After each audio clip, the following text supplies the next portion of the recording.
നിസ്സാര ഭൂരിപക്ഷത്തിന് വ്യത്യാസത്തിലാണ് ഇദ്ദേഹം തോറ്റത്. ജോർജിയ മാത്യുവിനെ തോൽപ്പിച്ചത് അന്ന് കേരള കോൺഗ്രസിന്റെ ഒരു തിങ്ക് ടാങ്കായിരുന്ന TM ജേക്കബിന്റെ കുബുദ്ധിയാണെന്നാണ് ഇദ്ദേഹവും ഇദ്ദേഹത്തോട് അടുപ്പമുള്ള ആളുകൾ പറയുന്നത്.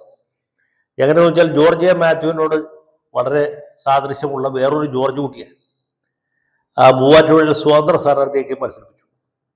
ജോർജിയ മാത്യുവിന്റെ ചിഹ്നം കുതിരയാണ്. മറ്റേ ആരാലും അറിയപ്പെടാത്ത മറ്റേ സ്ഥാനാർത്ഥിയുടെ ചിഹ്നം ഒട്ടകമാണ്.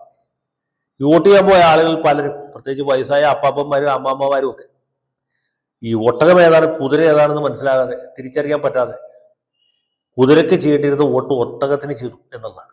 അങ്ങനെ ഒട്ടകം അടയാളത്തിൽ മത്സരിച്ച ഈ അപരൻ വളരെയധികം വോട്ടുകൾ പിടിച്ചു. ജോർജിയ മാത്യു നിസ്സാരമായ ഏതാണ്ട് 1000 വോട്ടിനോ 2000 വോട്ടിനോ തോറ്റു. പിന്നീട് പുള്ളി പാർലമെന്റിലേക്ക് മത്സരിച്ചിട്ടില്ല. പിന്നീട് അത് കേരള കോൺഗ്രസ് മാണി ഗ്രൂപ്പിന്റെ ചെയർമാനായി തെരഞ്ഞെടുക്കപ്പെട്ടു.